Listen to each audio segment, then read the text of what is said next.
As runners, we all challenge ourselves in ways we never thought possible, pushing the boundaries of what we're capable of to smash through targets and set ourselves new, bigger and better ones. This awesome hobby that we share gives us one thing in common, and it brings us together as a community. Whether you're working towards completing your first parkrun or you're a veteran of the sport who's run 100 ultra marathons, we all know the feeling of reaching that maxed out effort and our own red line. Welcome to our podcast, where your hosts Brett Elesmore and Andy Maguire discuss the struggles, the successes and everything in between on our running journeys, as we all work towards the next time we're running the red line.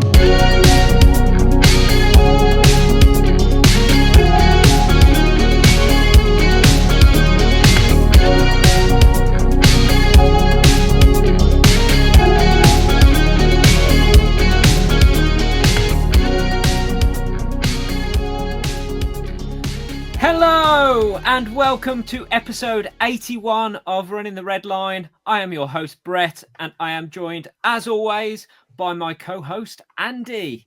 How are you this week, mate? Yeah, not too bad, thank you very much. Yeah, just good.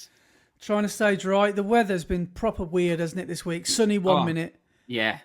Like smashing down the next. Yeah. You don't know whether you're coming or going. No, so, I'm going to have to get up on my roof soon, because my gully down the middle of my roof, so like the front of my house, the roof does that. So I've got a gully down the middle and it's all filled up with moss, and it's now backing up. So my house is leaking. So I had rain coming through into the loft, down the beams, and then it was running down the walls of my bedroom, through the floorboards and into my lounge the other day. So I've now got some peeling wallpaper and some damp walls that I've got to sort out and get up on the roof to get all the moss out so it don't happen again. Well, the good news is on Sunday there's going to be monsoon. The forecast for Sunday afternoon looks dodgy, so maybe try and get it watertight by then, because it looks like it's going to be... So how are you going to fix it? How are you going to... So all the moss has grown in that gully, so it's working like a dam. So as the rain's coming down really hard, it's just backing up like a dam, filling up and then coming over the top of the tiles. So then it's running underneath the tiles and into the house. Oh, okay. So it is fixable yourself if you can get up there. Yeah, so if I scrape out all the moss, it'll have somewhere to just run away. But because the moss is stopping the water, it's filling up.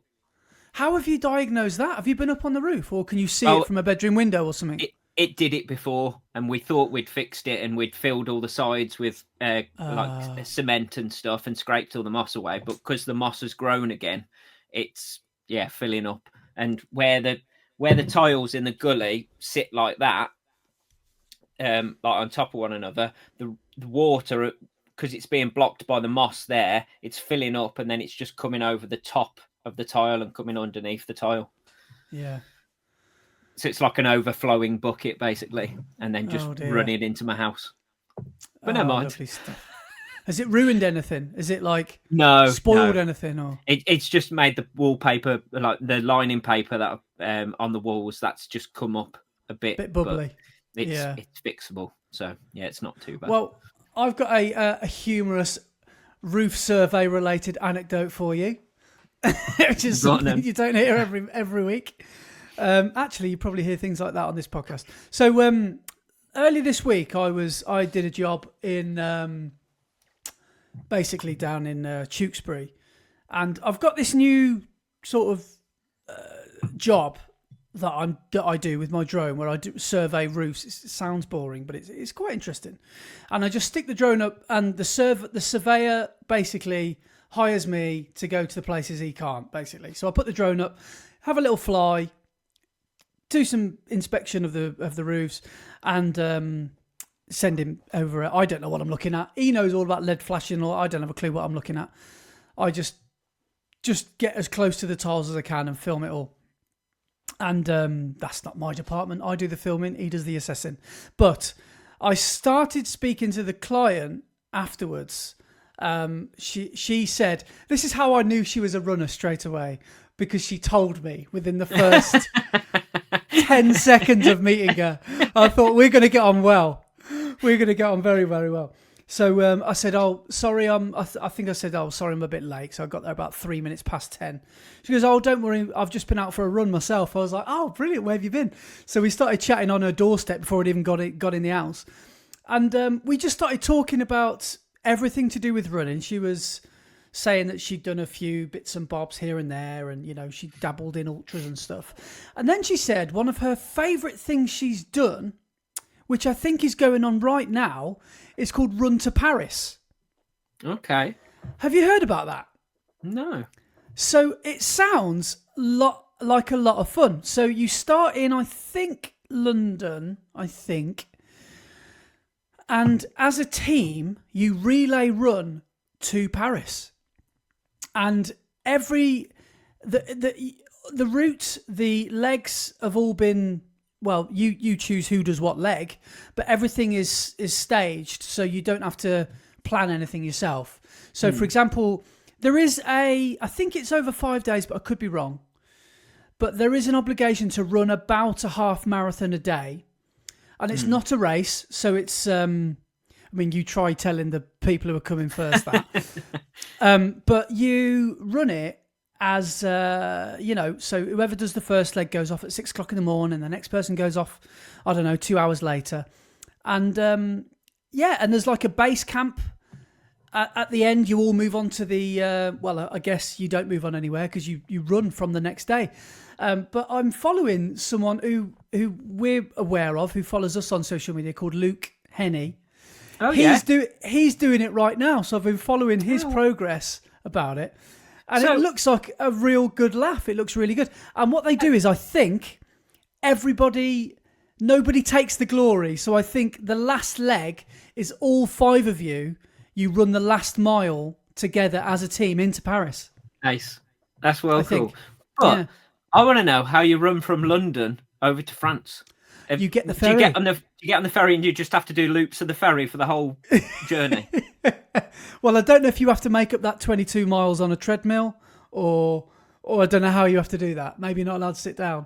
But as far as I know, you do an overnight crossing and you wake up the day after in France ready to go for that next leg, I think. But it seems like a fascinating... If it's more of an event rather than a race. But yeah, it's just called Run to Paris. And I saw them at the, the running show. So I might have a little chat with them next time. But as far as I know, I think it's teams of 5 that do it. Yeah. And you just do it at your own pace. So you know, how do the people who aren't running the leg get to the end of the leg? Well, I assume there is transport provided, and I don't think it's a massive... Excuse me. I don't think it's a massive event. So I'm guessing here, but I think there's only about 10 or 20 teams. So there's probably only a couple of coaches worth of people to transport. Yeah. But no, I'd be interested to find out more of the ins and outs of it. Yeah. To find out what the other people do when they're not running and stuff. But it sounds like one of those things where you're all milling around with all the other teams who are from all over the country and maybe further afield. And the lady I was speaking to at work last week saying that it's one of the best things she's done, and said she would really, really recommend it. Oh, fantastic! Okay. She said, how much do you think it would be? I mean, I wish I could remember the figure now. I said, I don't know, 500 quid or something like that. She said it's something like £900 for the team. So it's only, it's about 200 quid for the 5 days, and that includes your accommodation, I think. Oh, what? Amazing. And pretty much everything, your food is all taken care of. So I don't think it's that expensive, but I could be wrong. But so I think that sounds like an interesting. And what happens is everybody runs that final leg together as a team into Paris. That's nice. I like that idea. So that sounds good. I'll have to speak to Luke because he's from Worcester. So next time I see him, I'll tap him up and ask him for a rundown of Run to Paris. Yeah. Nice. Nice. How the devil are you? How are you? All right. I must say that if if my speech is impeded at any point during this podcast, there is a good reason that I'm not speaking 100% properly. But it might be all right. But I don't know. You never know. I might get tongue tied at one point. But yeah, I'm slowly falling apart. They say things come in threes, so I'm hoping this is my third thing that is going to happen. But we shall soon see.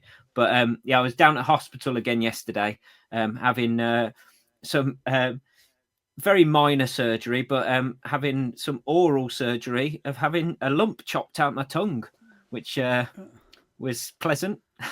Was that as pleasant as it sounds? Yeah, very very much so. Yeah, it wasn't. It didn't take long, and like the surgeon said, this is probably the least invasive surgery you'll ever have, but it was interesting. Basically, like I'm not sure how long ago it was, but towards the end of last year, I went over to Kiddie Hospital for an appointment to have it checked out, and I had a bit of a lump on my tongue, and it had grown to this weird, like it was like Venom, Spider-Man's nemesis. No, it's weird tongue that comes out. I had like a Venom's tongue coming off the side of my tongue. It was bizarre. But I've had it for since, oh man, it must be like September last year. So like a year I've had it.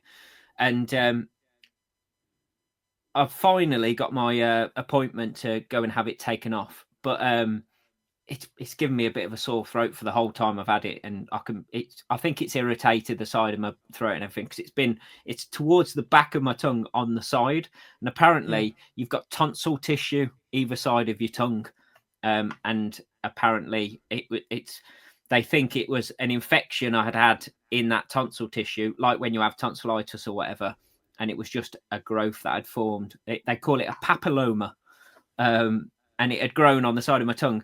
So yesterday I went down and basically, isn't that where the bulls run through the streets in Spain? Oh, that's Pamplona. Sorry. Yeah. But basically I had to have one nurse. She got a bit of gauze to try and get a bit more traction on my tongue, but she basically got me to stick my tongue out, grabbed my tongue, and then pulled it as far as she could and across to the side. I had to then help her by pushing my tongue as far as I could out. And then the surgeon basically hooked my mouth and opened it as far as she could. Got a big syringe with some local anaesthetic, 2 injections in the side of my tongue to numb it all. And then she got a metal a utensil and was poking the side of my tongue, going, "Can you feel that? Is that numb?" And I was like, "No, I can't feel anything." And then she just pulled out a scalpel and chopped it out. And then they got some gauze and was dabbing all the blood away, because obviously it was bleeding quite a lot, and trying to get all that. And then she got the I don't know what they are, like what they called, like they're things that are like scissors, but they're like tongues, like a pair of pliers. Yeah, like tongues for stitching, and put basically a couple of stitches in the side of my tongue, which was interesting, with trying to get to it with those at that point where it is, because it's quite far back on my tongue. So I had one nurse pulling my tongue out as far as she could push it, me pushing my tongue as far as she could, and the surgeon pulling my mouth as wide as she could while she tried to stitch the side of my tongue. That sounds that sounds like a medieval practice. That sounds like something I could imagine in, like, I don't know, Game of Thrones or something. Yeah, that sounds that sounds brutal. Were they constantly asking if you were okay? And you're like, yeah.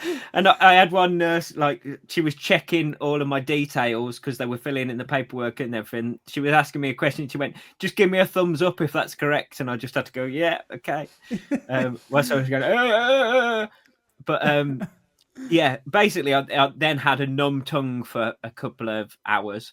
And I think I never nap in the middle of the day, but I got home and like a couple of hours later, I suddenly, like, the pain started to come back into my tongue, and I suddenly got the most banging headache ever. So I took a couple of paracetamol and lay down on the sofa and fell asleep. And I'd never nap in the day, so it must have how just having a tiny bit of your tongue chopped out can cause you to feel so crap is crazy.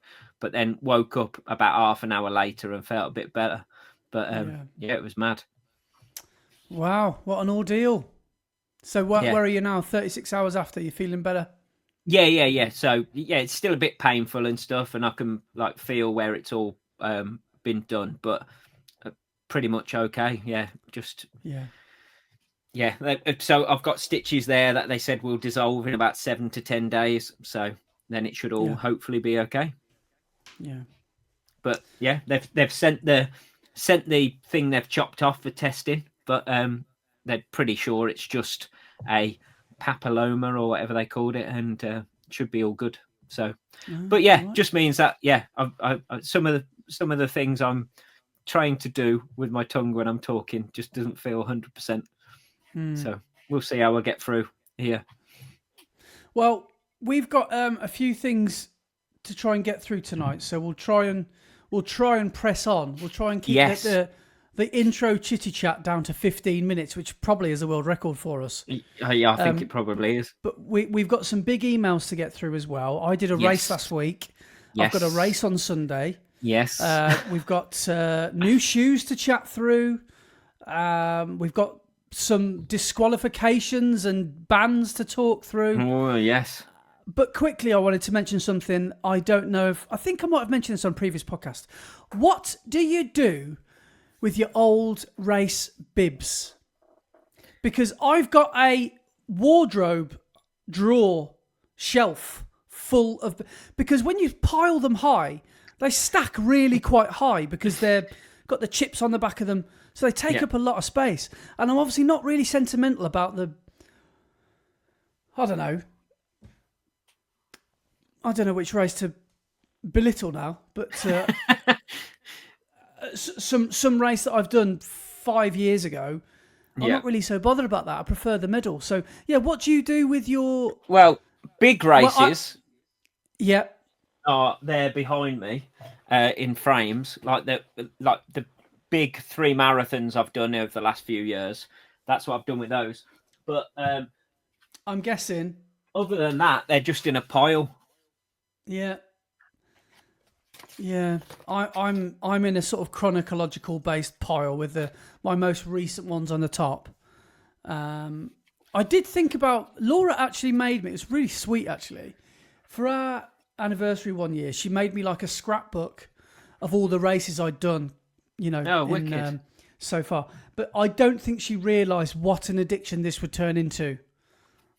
So it's not enough pages. Yeah, she made me one just as I was starting to do the Brighton Marathon. And after that, I think she was like, "You're on your own here, mate. I'm not doing this for you anymore." Because what she'd do, she'd stick a photo of me that she took, and then she'd put my bib and my finish time. But when you're doing a race a week, I think I ran out of pages in that little book. But I just don't really... It's one of them where I can't chuck them away for some stupid reason. I can't throw them away. And I don't know why I can't throw away the Kingfisher 10K bib from 4 years ago, which I've got the medal for. I know. And I didn't even do that well in the race, but I still can't chuck it away. I don't know why. What's wrong with me? I'm exactly the same. I've still got race bibs from races I did back in 2012. And I used to stick them all on the back of my bedroom door. And I've taken them all off the door, and they're just sat in a pile now, but I can't bring myself to get rid of them. Yeah. You could stick some of them, see if you can remove the moss with some of them. Yeah. Stop the... try and do a bit of drainage. Re-wallpaper my walls with them. Yeah. Yeah, it's not a bad shout. But yeah, I don't know. I'm trying to think of something creative I can do with it, but I just can't think of what I could do with them. I was thinking of but I can't be bothered to go back through and find my finishing time for each race and write my finish time, the date and the finish time on them, in the hope that maybe in 50 years I'll look back. How old will I be? Maybe not 50 years. I'll be 90. We'll go 30. Well, that'll be lucky as well. But to look back and see, the races that I did, I think I might just have to just be impulsive and just chuck them, because that pile is not going to get any smaller. No. So I think I might just have to have a spring clean in September and just get rid of them. But another question, running shoes that have retired. Yeah. What are you doing with them? And I'm guessing I know the answer to this. Yeah, they're still in my house. Still in the box that you bought them in? No. A lot of them I turned into like just daily use shoes, and some have turned into working in the garden shoes. Some have turned into DIY shoes and stuff like that. So yeah. Have you heard of? I think they're called. I don't know who was first. Jog On, but not the Harry Morgan one. Yeah, shoe recycling company. I think that's what. I think they come to some races, don't they? And they encourage you to bring your old. And they're ones normally at the running show at the NEC. That's what I was thinking of. Yeah. And another thing I've seen that seems to be trendy, which I think is an awful idea, is to get your shoes resold. Yeah, no. That can't be a good idea. You can't put 1,000 miles in a shoe and think, I'll just get it resold and it will be good as new again, because that's not quite how it works. No. Because you can't completely bottom out the foam. Just put a new sole on it. It's good as new. It doesn't quite work like that, does it? No. That's an injury waiting to happen, that is. I think it's been made famous by some cobblers on Instagram, and now everybody wants it done, don't they? Yeah. Have you seen that where they're putting Vibram trail soles on like Asics Metaspeed Skies and stuff like that? It is really interesting, and it does look quite cool. But the condition of the shoe has got to be really good before you can get any. But would you want a really soft, squashy super shoe with a trail outsole?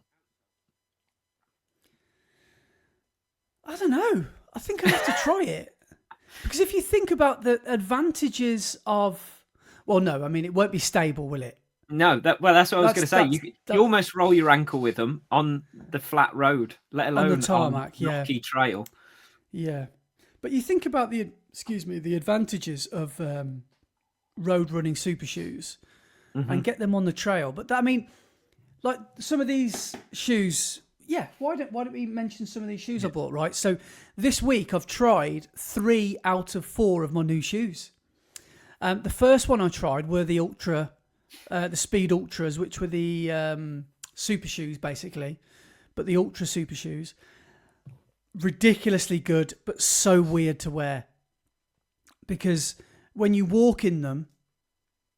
When I see you Sunday, you can try them on. You feel like you want to rock backwards. I can't explain it, and I don't really understand the design, but when you run in them, they feel fantastic. They feel so good. So I wore them for Parkrun last week. Last night, I wore my Adios 9s for club, and they felt, again, really weird because they're like slippers. They're really quite snug. Yeah. I actually thought that I should have sized up but then I thought, well, no, because I'm size 9 in all Adidas, so it can't be the sizing. But they felt so tight in the toe box. Yeah, the uppers are very much like the Pro 4, aren't they? Yeah, they are. But I ran a good session in them, and really, really nice shoes. And I've got that lucid lemon colour. Now, a little bit of it, I did that thing where I'm like, I could either pay 40 quid more and get the colourway that I really want, like the turquoisey one or the yellow one or whatever, or I can buy this one that's on sale that obviously nobody wants or they're trying to get rid of and have it for a lot cheaper that I don't really like. And I did that, and they're the lucid lemon colour. But when you hold them and when you see them, they look so much better on than they do on a digital screen. Yeah. So those lucid lemon Adios 9s I really like. And the last ones I've bought are the Vomeros. Yes. And I would go as far as to say I've done 2 10Ks in them. I would go as far as to say they're the most comfortable running shoe I have ever worn.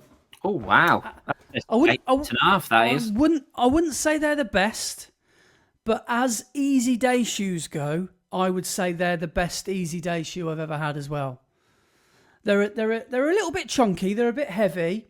They're a bit over padded, maybe, but your feet just feel glorious in them. They really do.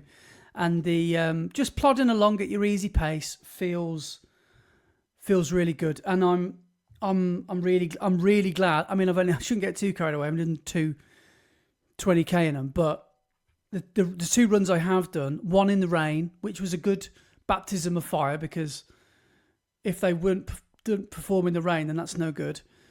Which they did feel a bit heavy on, but they still managed to be okay.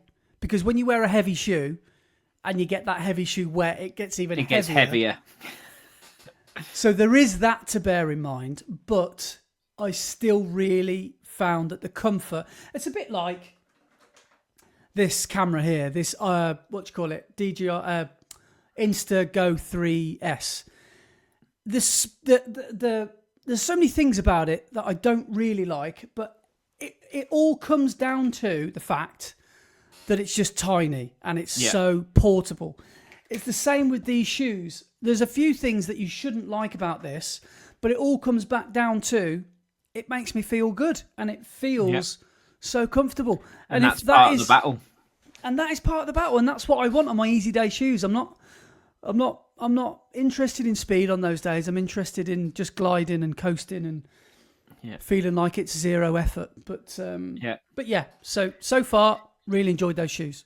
Nice. The fact that you think they're the most comfortable shoe you've ever had on, that's high praise. That is. I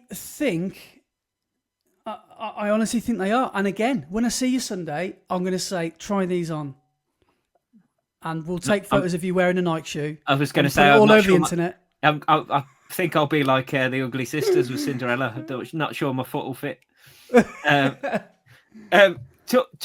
Going back though to the Adidas Terex Speed Pros you've got, did you see these this week? Oh, what are those? I nearly didn't see them. The Adidas Terex Speed Pro 2. So I've got the Agravic Speed Ultra. So that's a slightly different name. These are the two. So what you've got, the Ultra Speed Ultra 2. Oh, okay. These are the second version. So at the moment, they're in dazzle camouflage, so you can't actually see the shape of them properly. So almost the day I buy mine, they bring out version 2. Well, they're not out yet, but they're... Okay. Right, okay. Do you know what the changes are? I mean, that's haven't got a clue. I just saw them pop up and I was like, oh, that's interesting. How would you describe that colourway? Wait, to anyone listening to this? It's dazzle camouflage, if you want to Google that. And basically, dazzle camouflage is what they used to use on ships in the Navy when they were in war. So they couldn't see how close the ship was when it was coming towards them. Right. So it was patterned in all whites and greys and weird geometric angular shapes. So you couldn't quite work out the shape of it properly. All like prototype cars and stuff get painted in that dazzle camouflage as well. So when they're road testing them and they've not been released yet, no one can actually see the full shape of them and everything and make out exactly what they're like. Right, okay. So I didn't realise there was some sort of method, some sort of protection order, which is sounds like why they do it. Yeah. So it was a technique used by the like ships in the Navy and stuff to make it so you couldn't work out how close the ship was as it was coming towards you. But another bit of shoes news: my Evo SL's turned up. Look at those bad boys! It's such a great colourway, isn't it? So these are your fruit salads, aren't they? So what? Yes. How would you describe those colours? Just in case I'm not seeing them properly. They are a very bright orange with a magenta pink on the stripes. Oh, Yeah. That is quite a combo. Adidas call them. Hang on. Flash orange and shock pink. Yeah, I see why they call them that. Yep. Yeah, But that's cool. Yeah, looking forward to getting them on my feet in October. Fingers crossed. So when you do make your long-awaited return, are you going to be in all new shoes? Because you've got a few new pairs to wear, haven't you, that you haven't worn? Yeah, I've got those Evo SLs, which are brand new. I've got the Pro 2s, Adios Pro 2s that I bought. Yep. I've got I've got my pair of Adios 9s that I never used, so I haven't worn those at all. And my Pro 4s have only done the 20 miler in London, so they've got pretty much no miles in them as well. Right. So, I don't know whether to wear my Pro 4s on Sunday or not. Because it's not a goal race on Sunday, but it's a race that I want to do well in. But I don't want to get them dirty. So does it depend on weather? Basically, yeah. But I also want the benefit of wearing them for Bruges as well, for when I wear them for that, that sub 90 and I properly go out at that pace. Yeah. So I don't know. I don't know if wearing them on Sunday would take the shine off. Yeah. And those Alphas that I've worn, they owe me nothing because I've bought them off Vinted, and almost every time I've worn them is for a race, and I've done well in that race as well. So I feel like they are really, really good shoes, those Alpha Flies, and they do seem to fit my feet well and my style well. So I might end up going for the Alpha Flies again on How many miles do you reckon you've put in them? My Strava says, it's going to take me a while to get on now, but I think it's about probably just over 100 miles, I think. Okay, so not much really. No, 2 marathons, that's 50 mile, and maybe 3 halves and a couple of 10Ks. So yeah, probably about 100 mile, I'd say. Okay. So nice. Yeah, obviously I've got no idea of the full service history because the bloke before me could have bought them off Vinted and sold them to me. I don't know, but they feel good still. They felt great the weekend while I wore them. So yeah, I think I'm going to save my Pro 4s for my big sub 90 attempt in a few weeks. Yeah. Nice. So should we go into what's happening on this weekend, seeing as you've just talked about it? So it is the Worcester Half, isn't it, this weekend? So yeah, my lucky number. Excellent. 6303. 6,303. Yeah, so it's the Worcester Half, and the weather forecast keeps changing. But at one point it was heavy rain. Now the heavy rain is forecast in the afternoon. But it could be interesting. But usually Worcester, because you've obviously got your half PB there, haven't you? I think. Mm-hmm. Yeah. I wouldn't say it's a fast course. Oh no, sorry, I did, but no, I did the same as you. Broke it at Warwick this year. Oh yes, of course, yeah. But they've fiddled with the course, and they've changed it, and they've made a few. I'm getting my excuses in already. Look, they've made a few annoying tweaks. So, for example, there's one bit where you run onto the river path from the road, and you cut across where there's some fountains that obviously won't be on. But they're making you run around them now, needlessly.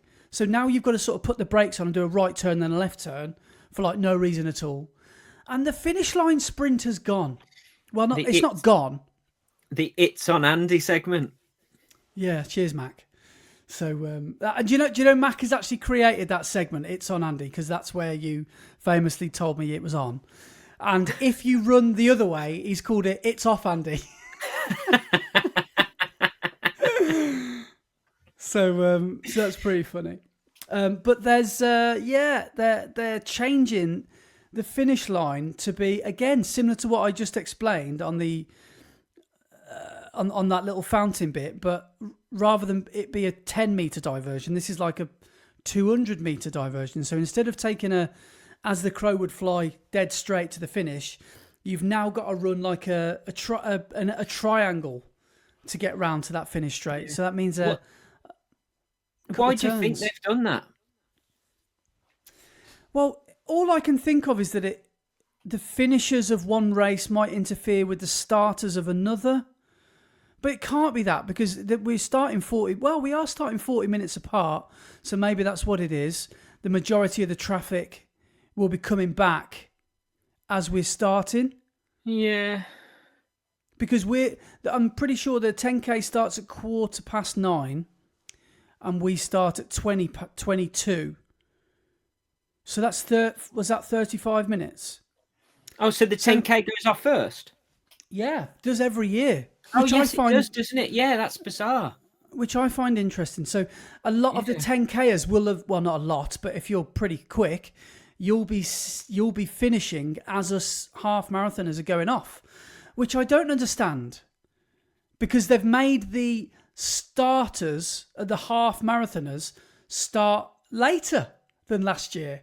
So there's more chance of a collision. So maybe we're going a completely different direction now. I don't know. Oh, man. If it's 35 minutes difference, loads of the 10Kers will be finishing by then. 35 minutes. No, it's 25, isn't it? Because it's 9:15 and 22, not 10:02. Oh, okay. So it's 25 minutes. So hopefully no one will have finished. If they have, they've done pretty well. Oh, I was going to say, yeah. Okay. Broke a world record. Yeah, that's different then. Yeah, that's fine. Yeah. But what do you think the 10K winner will do it in? About 32, 31? Yeah, probably 31, 32. So that's tight, isn't it? That's giving 6 minutes to get everybody in the half over the bridge. To get a good 2,000 people away or 1,000 people away. I just don't know why they've done it. Just every time. It's so annoying because it's my local race, and I really want to like this company, Events of the North, but they seem to make some odd decisions, and I shouldn't really slag him, but the guy that does the announcing does my head in. He's like so quirky. He wears like different colour socks, and like has like he just honestly does my head. He's like, do you know the guy I mean? It's like Timmy Mallet. Oh, wow. That Timmy Mallet's a good one. I was going to say he dresses like Mr. Tumble. Yeah, he's like an unfunny Roy Chubby Brown. With a microphone announcing it. So he's going to be there. And he'll probably do something quirky like wear one welly. Just completely off topic, but do you know what Roy Chubby Brown's real name is? And why it's relevant in comedy? Roy Chubby Brown. No, go on. So, have you ever watched League of Gentlemen? Yeah. And do you know he is the mayor of the town, isn't he? Yes. Again, what's the town called? Royston Vasey. That's Roy Chubby Brown's real name. Royston Vasey is his name? Yeah. That is amazing knowledge. What brilliant trivia. That's brilliant. Yeah. That's pretty cool. I like that. That's a name you hear quite seldom, isn't it? Royston. Yeah. I've heard that name before, Royston. Royston Vasey. That's absolutely brilliant. But anyway, so yeah.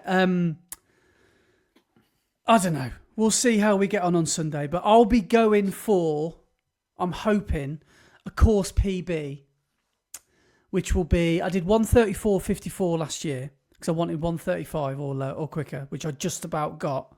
Yeah. And last year, it just didn't go so well. One of those races that it just didn't go so well for me. I don't know why. I don't know. But this year, I'm hoping that I have a better race. And I'm hoping to do one. What I would really like is a PB, a proper PB, which will be 1:32 or quicker, or 1:31.59 or quicker. Whether that will happen or not, I don't know. But there's a couple of people like Sam Bauer Uh-huh. who I think is going to be in an unofficial race with me because I think he wants to beat me because he beat me at Timbahonga last week. Yeah, only by the skin of his teeth. I know. He's like a little meerkat, kept looking over his shoulder. Yeah. So I don't know. I don't know whether to go out with him and just see what he does and just sit on his shoulder. But he's got a good kicker, Sam. So this is where race tactics would have to come in. Would I kick on after 5 miles and try and drop him then? Or would I surge at the start and try and drop him right at the start? Or would I risk it and try and get to 10, 11, 12 miles? I'd say you got to try and get, if you're gonna try and use tactics to beat him, you've got to try and stick with him till about 10 mile and then surge and kick on for the last 5k. Yeah, okay. Because if you go too early, and you blow up. I've thought about this. Do you reckon, let's say you're running 6-minute miles, what would that get you? That's about a 120, isn't it? 118, 120 half? Just under 6-minute miles, I think. Yeah, I think 6:15s are about 121. And let's say someone you know is running a very similar pace. Would you consider at mile 6 running a 5:45 to try and get some daylight between you and then go back to 6-minute miling? Or would you ever do that? Would you ever surge for a middle mile or a mile and then drop back down to race pace? Or would you constantly be in fear would you have to speed up and stay at that speed? No, I mean, surging is one of the race tactics, isn't it? Of how you break people in a race is you surge and they try and keep up with you. And John Broome did it to me. Couldn't believe it. I've never seen anything like it in my life. I was like, where are you going? What are you doing? All of a sudden, he's 200 metres away and I've got no chance of getting him. Yeah. So, 6-minute miling would get you a 1:18:39. So would you then, let's say, and as well, if I do try and race Sam, then I'm taking my eyes off the clock. So would that be a bad idea as well? Because not only might I lose the race, I might also completely ruin my own time trial as well. So I don't know. But you've got to keep your eye on your watch, haven't you? You've got to keep your eye on your pace. I think you've got to decide. The main thing you need to decide before the race is, are you racing or are you going for a time? Yeah, I don't know. But if you're going for a time, then you've just got to go off your time on your watch and time trial it. Yeah. And try and be dragged along with people and keep up with people. But if you're racing, it's all about race tactics and who is first to the finish. Is it cheeky if I don't tell Sam that he's in a race? And if he beats me, just don't mention it at all. Well, I wasn't racing anyway. I don't care about the race. Yeah. Well, isn't that what John Broome did to you? Yeah, I didn't know we were racing until he ran off. I was like, I'll see you then. So, but it's good, isn't it? I think having a bit of friendly competition. Oh, definitely. Even if the other person doesn't know about it. Yeah. But have you ever done that within a Sunday race? A Sunday morning race. Have you ever raced?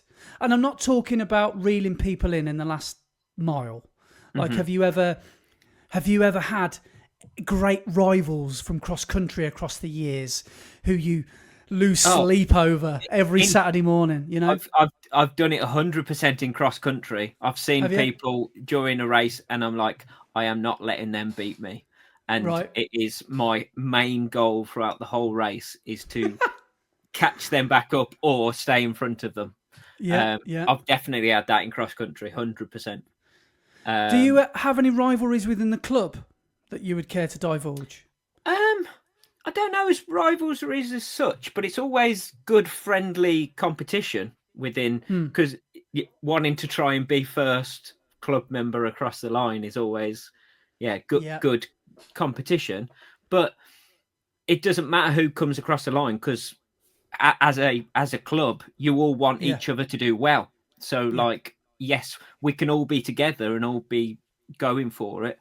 And no matter what order we come through the finish line, we're still going to congratulate each other and be happy for each other. But yeah, during the race, yeah, you want the whole team to do well, but during the race, you want to do the best out of everybody. So there is Yeah. that friendly competition of I want to try and beat them and get ahead of them. Can I push you for any names, or do you not really want to spill No, the beans on it? No. no, Okay. no. Well, uh, there's not names because who's racing different races changes, and people either are in shape and ready to race, or they're in the middle of a training block and stuff. So it changes who you're racing against, Yeah. and it's never always the same people. But yeah, I mean, there are certain races that I can remember where we like Ulster 10K one year. Me, Wayne, and Ollie were all going for the same time, and we all stuck together and we were all racing together until I think we all started to spread out at about 8 kilometers, and then little gaps between us started to appear. And yeah, it was just a really good race to be in because we were all going for the same goal and we were all Yeah. pushing each other on. And do you know like I don't know, Kevin Clark from Stratford AC, for example? Do you ever Yeah. see his name on the list to race sometimes? Like on a, I don't know, well, you wouldn't see his name beforehand, would you? But if you saw him warming up, would you think, right, I'm having him today? Yeah. Oh, yes. There are other people from other clubs that you definitely clock and go, you're about the same speed as me. So Who? my goal. Who? I, Come on. I don't know. I don't really know. I don't know their names. Oh, I don't know their names. You just know them from seeing them and think they're about the Okay. same sort of speed as me. You must do it as well. You must know people that you see at a lot of races. Yeah. Normally I make faces. up names. Yeah. Normally I make up names for them. Like there's someone at Pitchcroft I've seen. Right, I built up a vendetta with somebody once. They don't know anything about this. I was doing an early morning run round the river once, and they were running the opposite side of the river to me. And I'd chosen my side, left-hand side. I was just in a habit of running on the left because we drive on the left. And they would not move. And I could see them getting closer to me. So I was so petty. I crouched down to undo my lace and then do it back up again. So they had to move because I could just feel they weren't going to move. And every time I see that person at Parkrun now, I'd still go, yes, when I overtake them. I don't even know what their name is. Brilliant. We never smile at each other. We never. Maybe that guy didn't take a liking to me because of that either. But I've beaten him a few times at Pitchcroft, and I just think, yes, I've had you. I've done you. Every time I overtake him. So yeah, I do have some rivalries that people don't know about. Yes. Brilliant. But it's good. It's good to have those rivalries, though, isn't it? Friendly rivalry and friendly competition is good. Even unfriendly rivalry. But it pushes you on, doesn't it? It inspires you to try and be faster. Yeah. Which is always good. Yeah. So speaking of which, and that's why you'll love cross country this year when you come and join us for cross country season, because we're in Division 2. Yes, yeah. But it doesn't matter. But what I'm saying is, because cross country is the way it is, it's not about racing for time. It's all about racing for position. So it doesn't matter the time that you run. It's racing people who are a similar pace as you and beating them. That's what it's all about. You might as well not even bother wearing a watch. You might as well have a Casio on, because it doesn't really matter about. No. Yeah. Okay. I did have the sent through the fixture list, if I can find it. Okay, for cross country. Yeah, I'm sure one of them was Newbold Common, something like that. Yes, yeah. Are they doing Division 1 and 2 together for the first race this year, like they normally do? because they didn't last year. It was the first time they didn't. Here we go. But no, Birmingham cross country meets. First one, Newbold Common. Leamington, and is that Division 1 and 2? Doesn't say. It's just said that's what Worcester are in for. Okay. That's 15th of November. Next one is 6th of December, Pittville Park, Cheltenham. Yeah. Next one, Burton Dassett. Yes. 10th of January. And then the last one is called Plock Court in Gloucester. Yeah. And apparently if Burton Dassett is the one I'm thinking of, you'll love that one. Man. / hate it. Oof. It's a hilly, real hard course. And the last one, it says, is called Warley Woods, and that's a Worcestershire cross-country championships. That's the 13th of December. Yeah. Oh, hang on. Yeah, that's the cross-country county, not the relays. Yeah. Why is it in Warley Woods? That's nowhere near Worcestershire. Anyway. Yeah. So, exciting. Yeah. Hang on, I've just found the website. I'm just going to check out fixture list. Haha! Yes, race 1, Division 1 and 2. Oh, so you'll be there? And 15th of November. So we'll all go off together? Newbold Common, yeah. All Division 1 and 2 will be stood on the start line together. That'll be a proper Royal Rumble, wouldn't it? So would someone like me be getting lapped by the front runners? Are they that quick? Oh, they're flying, yeah. Yeah. How many laps is a cross-country meet usually? Well, it's 10K, so it depends on how big the course is. Sometimes it's 2 laps, sometimes it's 3. Okay. It depends on how big the course is, but it's normally around 10K each race. That could be a good aim to have, to not get lapped. Yeah. But I don't know about that. If there's Division 1 pro athletes there. Looking at this, it actually says all divisions are at race 1 at Newbold Common. Oh, so wow. Therefore Division 1, 2 and 3 are all at that first race. I heard, somebody told me that, is there a club called Loughborough Uni? Yes. Apparently they got relegated for not fielding enough runners. Yeah. So I don't know if they're in 3rd division now or something. They got relegated at least 1 division. Yeah. I think they'll be in Division 2. They got automatic relegation because they didn't have a full team for one of the races. Isn't the level of their performance like basically elite? Well, Loughborough is one of the big unis for athletics in this country, yeah. Oh, brilliant. So it might not be winning the league this year, lads. Or, as Americans sometimes read Loughborough, Luga Baruga. Luga Baruga. Yeah. Right, well, that's something to look forward to, / dread every Friday night. But no, I am looking forward to... Who was it? There's someone at club telling me, before your first ever cross-country, just have a practice in your spikes. Yes, well... I probably won't do that. If you've never worn spikes before, be really careful. You need to practice in spikes and not run a race in spikes before you do.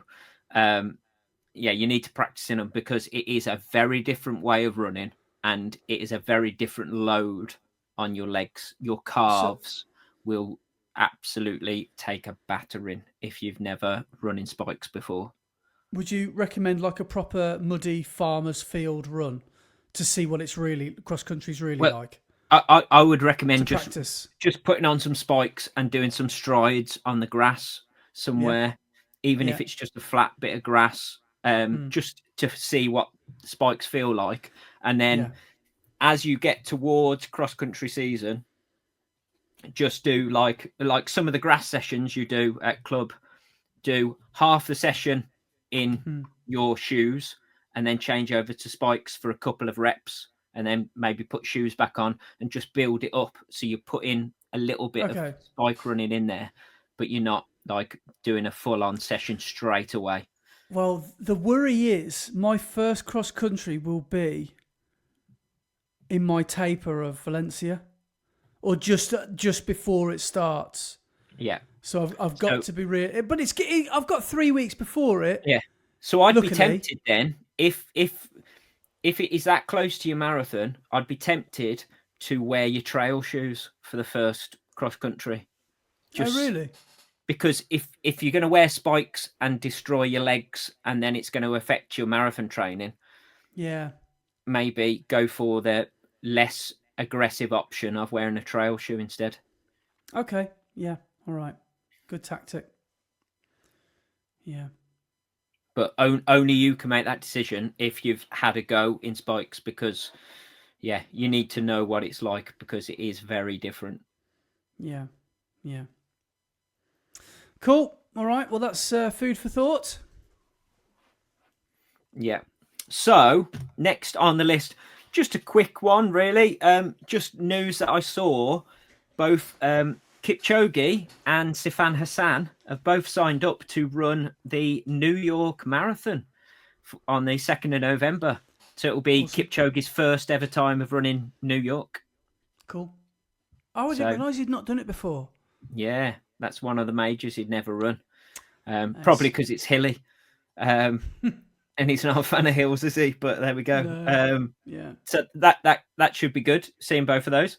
And then the other thing I've got written down is World Champs start tomorrow. You carry on. Tonight. I've just got to go get my water from next door. But you carry on. I'll be back in a minute. Yeah, go for it. So World Champs, they start Saturday Tokyo time, but actually that will be tonight, so Friday UK time.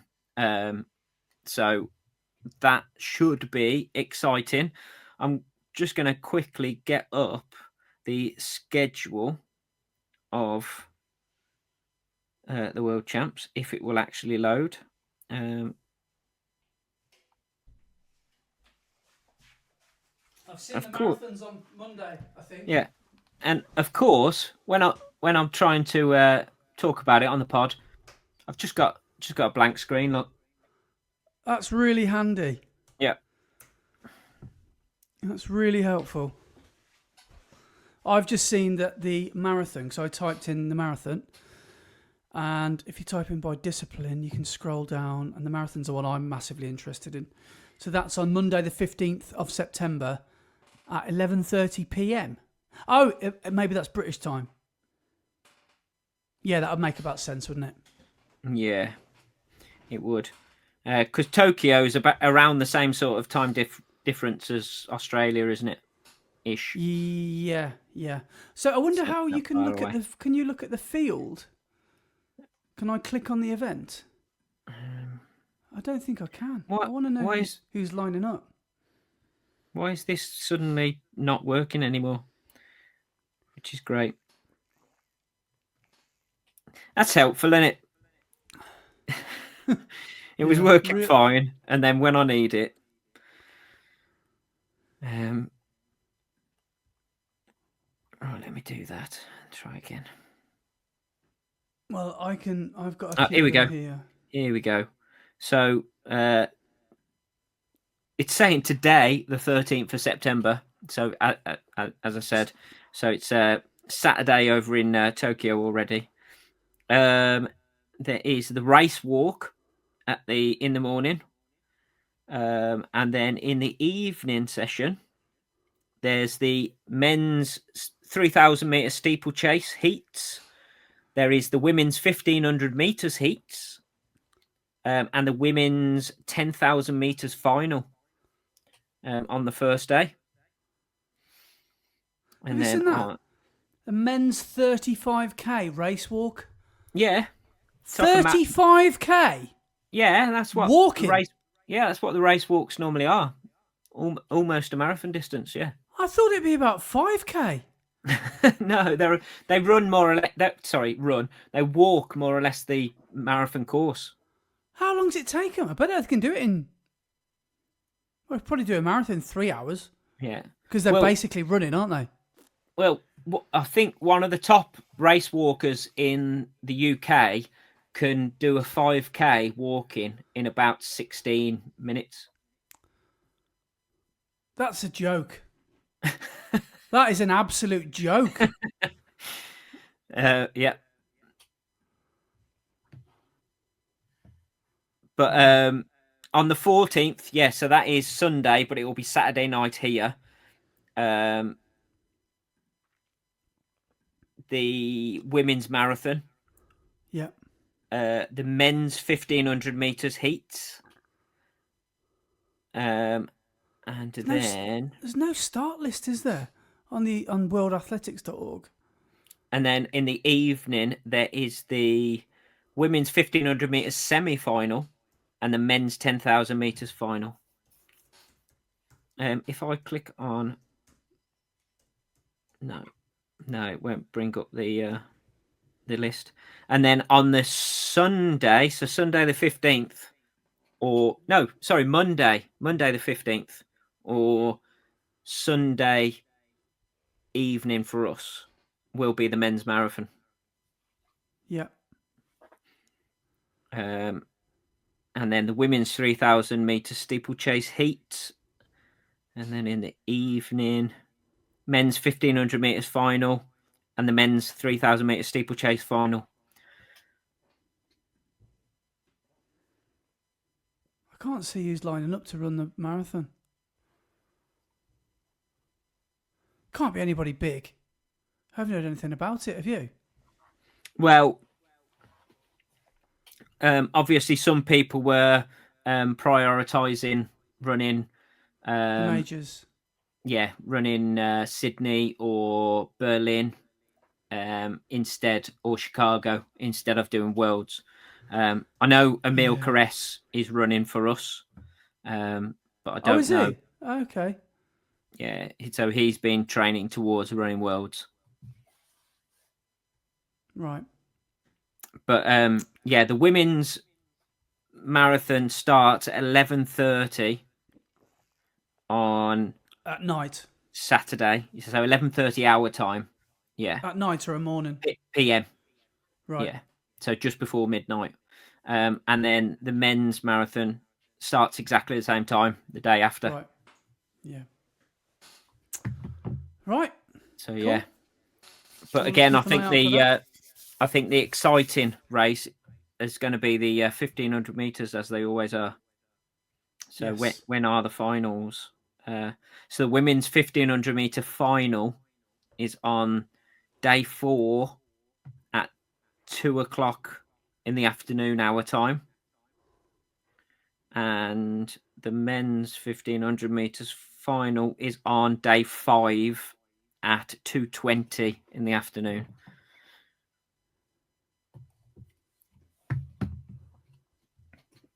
So I'll be looking out for those for sure. So that looks like it's on Wednesday, the 17th of September. It says here 2 p.m, but I don't know if that's Tokyo. Yeah, so time. that'll that's UK time, so it'll be the day before, won't it? Yeah.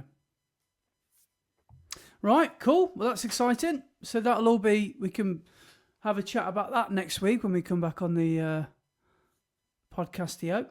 Yes, definitely. And then on here, the only other thing really I've got to ask you about is the Guns N' Roses. I mean, the Great North Run, the GNR. Great North Run from last weekend. It was good, man. It was really, really good. I think I got home and I thought, was that hyped up? Am I just toxically positive? Was it actually that good? Because I've seen, I saw it in the morning. I met up with like Freddie, Matt came along, Ben, Sam, Louise was there, Steve Cummings. No, I didn't meet Kaylee and Chris. I didn't see them. Oh, they went straight on to baggage drop. I think they said that, you know, they hit a bit of travel chaos and they just went, they crept on straight there. So I didn't actually get a chance to see them. But saw Stu, who's the triathlon Stu. Yes, SBR runs Stu. Yeah, great lad. I've met him before, but it was nice to actually have. I only seen him during a race, but it was actually good to have like a morning coffee with him and just spend the morning with him. And he did a cracking video. I've got to be honest. Yeah. Out of all the Great North Run videos, it's probably the best because it's probably the most honest, really. Yeah. He just didn't enjoy it at all. And I was just nodding my head in agreement with every reason. But I weirdly see the positives in all the things he doesn't. So, for example, he's mentioned that not all of them, because some of the things I do agree with. The things that I do agree with is the start time. The first people that go off is 10 to 11. That's too late. That is too late. That is too late. Yeah.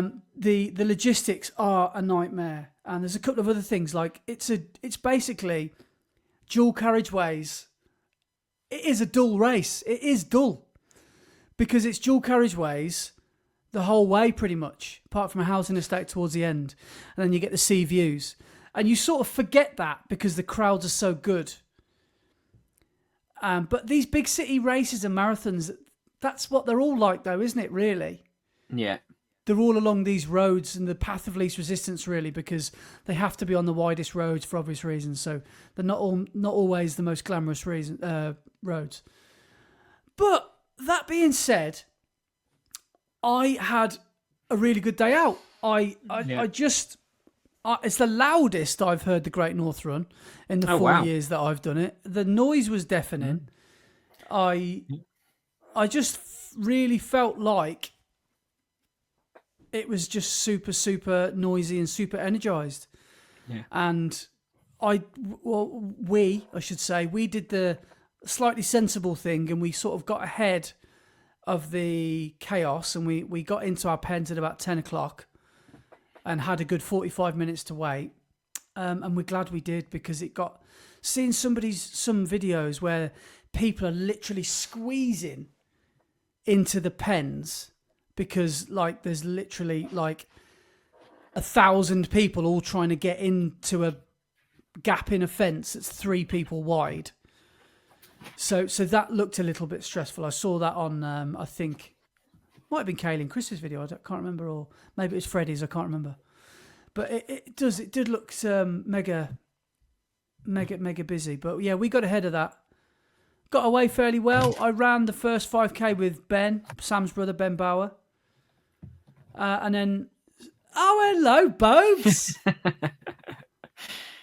Boba. Here he is. Look at that bow tie. What a legend. And so basically Ben kicked on after 5K because he wanted a 135. And all I wanted was a sub 140. Yeah. And I said to Ben, if you're going to go, just go after, don't go yet, go after 5K, because there's you basically descend straight away, but then you come right back up past the Gateshead Stadium, the athletics track. Yeah. And when you get to Gateshead, then it levels out a bit. And I said, don't go just yet, because there's a bit of a hill about 2-3K in. So we got to the top of that and he cracked on. And I got through 5 and 10K pretty much on pace, a little bit behind pace, and realised that I needed to negative split to guarantee, because I was constantly living in paranoia that my watch was going to do me dirty. So I thought, no, I'll try and run ahead of pace. So then the second half I kicked on, and the second half of the Great North Run is easier overall, apart from a hill that lasts for about a mile. And it goes from about 10.5 miles to about 11.5. And it's a bit of a sneaky one. It's a bit of a dirty hill. It's not very nice. Mm. And when you get to the top, you see the sea, and then you can really try and put your foot down. And that's exactly what I did. And managed to get up and over that hill, and then ran the whole thing, by the way, fairly comfortably. I was chatting the whole way round. I was able to chat to my camera, carried my camera. I carried this thing. The first race I've done for a while where I've carried this rather than put my head cam on. Because when I'm really going for it, I'll stick that on my head. Yeah. The lightweight one, because I don't want to risk spiking my heart rate saying, well, that's 5K done, and then ruining my race. But I was able to chat, and what I really wanted was that to feel like marathon pace. And it actually, I don't want to jinx this, but it actually felt borderline quite easy. it felt quite nice. Which is positive. If you can run that speed feeling pretty good. Yeah, because I'm only 4 weeks into this training block, and already I feel like I've almost gotten back to where I left off. And yeah, I managed to I wouldn't say kick, but like I managed to finish the last mile quite quick, and I managed to run sort of 90-minute pace for that last mile, which felt again quite nice. And yeah, got round in the end. I wanted 140, 139.59. I did 137.58. So yeah, did the second half quicker than the first. Nice. So I did a nice little negative split. Oh, Bobes, what's he done? No, he panicked. I saw him panic, and then I saw you panic. He jumped up where Misa was, and then just all hell went. Yeah. Oh, what's gone? What's gone? I'm trying to work out what I heard fall over, but there we go. Don't mind. Carry on anyway. Oh, I kind of want to know what's been destroyed now. The wake of Boba's destruction. But yeah, so I managed to run the whole thing fairly well. I mean, bear in mind in Valencia, I ran a 140. I ran a 141 and a 140 when I did my 321. And considering I ran a 138 or 137, I think that stands me in good stead going towards Valencia now. So I don't know if I felt like I could have run that again, but that's what marathons training's for. Yeah. But yeah, shoes wore me Alpha Fly 1s. I love those Adidas half tights, by the way. They're my running race. If you see me wearing those black half tights, then I'm fancying it. I'm not running easy, put it that way. If you ever see me wearing them. Oh God. Misa, it's Misa right. now. I know. She's now come to say hello. Come on. All right, Mies. Say hello. Come on. Oh, all right, Mies. There she is. All right, Mies. She didn't look very happy then, did she? She didn't, no. We've stopped all her fun. That's what it is. Yeah. But yeah, so a good day was had. I got what I came for, which was a good sort of training run, really, but a good healthy training run as well. So it was a course PB by 7 minutes. Excellent. I beat last year's time of 145. And yeah, all round. And a massive shout out, by the way, to Jazz. Oh yes, Jazz Ashworth, who ran with Mac, and she absolutely just destroyed it. Apparently, she ran the whole way. She didn't walk any of it. That's the thing on Mac's video. He's like, I was expecting to have a bit of a walk after 5K, and then she kept on going, and then 10K came up, and she kept on going. Yeah. Considering there would have been people that ran the whole thing in, I don't know, 125 and walked, to have done it in the time she did and not walked, I think is more impressive. So, yeah.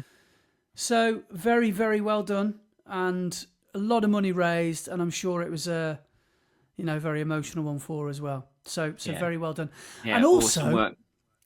Did you say, and well done to Freddie, by the way. Freddie did well. I think he just got in over 2 hours. But nearly broke his ankle at one of the water stations. So honestly, they're carnage. The water stations are just chaos. And standing on water bottles, that can be pretty bad. Guy called Graham from Redditch at London trod on a water bottle. I think it was about a 10 mile, and twisted his leg and broke his leg on a water bottle. Broke his leg? Yeah, he got a fracture in his leg from a twist. So as his foot went over the bottle, his tibia twisted and fractured and broke. Oh, and he did his tibia and his fibia on the bottom of his leg. That must have been agonising. Don't tell me he finished the race. Oh, no. He tried to... he got back up and was like, oh, that hurts. Tried to carry on, and then within half a mile, it was at the side of the road and had to get taken to the hospital. I tell you what, one of the worst things about the water stations is, you think you're safe, because that was interesting about my race, by the way. I didn't have one sip of water. The only bit of nutrition and nourishment I had was a beer. So at 10 miles or 11 miles, there's people handing out, as a brewery, handing out beers on the John Reed Road at the top of it. And I was like, yeah, go on. I haven't had one for a few years doing the GNR. So yeah, go on, I'll have one. And one thing about the water stations is you think you're safe in the middle because you think, right, everyone's going to be left and right of me. But what people do, which absolutely drives me mental, is some people just discard their bottle in the middle of the road. Yeah, at least throw it to the side. Yeah. And another obstacle to be aware of is accidental bottle kickers. So you can just be in your stride and all of a sudden a bottle just comes flying across your path. Yeah. In which case there's no avoiding that. But I just feel like saying, hold the bottle for 4 more seconds, clear the volunteers, and then just chuck it to the side. There is no reason for bottles of water. Oh, this is accidental partridge, isn't it? But there's no reason for bottles of water to be on the course, really, is there? Yeah. But I will say I would much prefer there to be bottles than cups. Cups, yeah. Yeah. Yeah. The only thing which my beer was in a cup. The only thing that is possibly better than bottles is what they do at Worcester with those paper cartons. I couldn't open mine on the race course last year. I had to skip a water station because I couldn't open it. Felt like I was on the Krypton factor. Yeah. But at least they're not like a bottle, so they're not as dangerous underfoot. But you can still drink out of them because they've got a proper drinking spout rather than a cup where it just goes all over your face and all over you rather than down your throat. Yeah. But it's a funny old event, the Great North Run, and I've never seen so many videos of it this week, including mine. So it's becoming a little bit London Marathon-esque, where obviously a lot of people are getting in now and thinking, I can make a video. And I say this every year, but I'm thinking of calling it a day on the Great North Run next year. So my membership expires next year. Yeah. And it's just so exhausting to get up and down, to get up there. Yeah. It's like you finish the race and then you realise you've got a 4.5 hour journey home. And it's just honestly, but it is, I say this every year, but then again, it is just so much fun. It really is. So has the ballot closed for next year yet? It's certainly been open this week. I think it might have I don't know. It might be close if it is closing. Would you be tempted to enter? I don't know. I haven't even looked at it because I'm not really in race headspace at the moment. So, but I haven't looked. GNR ballot closes. The ballot will close at 23:59 on Sunday, the 14th of September. Oh, okay. The ballot will be drawn on 15th of September, so you'll know within a day. All right. Is it one of those ones where you got to pay in advance? Yeah. Well, got to put your card details in. From memory, yeah. When the money comes out of your account, you're like, oh, okay, I'm in. Yeah. I actually didn't realise it got drawn so quickly. I thought the draw was like in spring, but obviously it does get drawn straight away. Mm. So you've got as of listening to this, you'll have if you listen to it on the Saturday night, you'll have 24 hours. So Sunday night. Right, okay. I'll have to have a think about that. I would recommend every runner at least wants to have a go at it. Yeah. At least once. My other question about it was, though, how was the trial run in Vinny? Oh, so much fun. Getting up at it, sleeping in Vinny. So much fun. So we had a good pitch where we parked, where we camped. Campsite we were on was really good. In fact, the guy that checked us in was doing the Great North Run. And so we were having a good old chat about that. And it was good. And the night's sleep I got was really actually quite good. I woke up in the morning feeling... Because what Laura did, which was a stroke of genius, she bought a mattress topper from Amazon on like Thursday or something like that, the day before we went. and our mattress folds up into three, and it goes on like top of a trunk behind the driver's seat and the passenger seat. And what she's done, she's folded the mattress away with the mattress topper on it, so we don't have to worry about taking up any extra space. But yeah, really comfortable, really good, and yeah, just so much fun to be out camping. And it wasn't that cold. If anything, it was really quite a nice temperature. Just can't wait to do it again. So in a few weeks, we're off to La France, where we really will be, in the deep end, really. Because we're camping in some quite rural places, which will be quite exciting. But yeah, really, really good experience. Really, really good fun. Good. Right, so next thing I've got on the list here is, before we go on to comments and emails, I just need to mention that the last few have gone out today. Prizes for Parkrun in the Red Line. It's taken me a while, and thank you very much to every single one of the people who got a prize for bearing with me with getting them out. But yeah, everything has finally gone out, so everybody should hopefully have theirs by when this pod comes out. Should be with them tomorrow. So yeah, hopefully everyone is happy with their little prize. So the winner, Cole, he got obviously his Parkrun in the Red Line mug, and then everybody who got a PB, I decided what pairs really well with a mug, and I decided that a coaster would be a good idea. Yeah, a kettle. No, so a coaster to go with their mug. So on everybody's coaster, it's got Parkrun in the Red Line at the top, but then I found the course map of the Parkrun where they ran their PB. So there's a map of the course, and then it's got their date and their PB time from that Parkrun.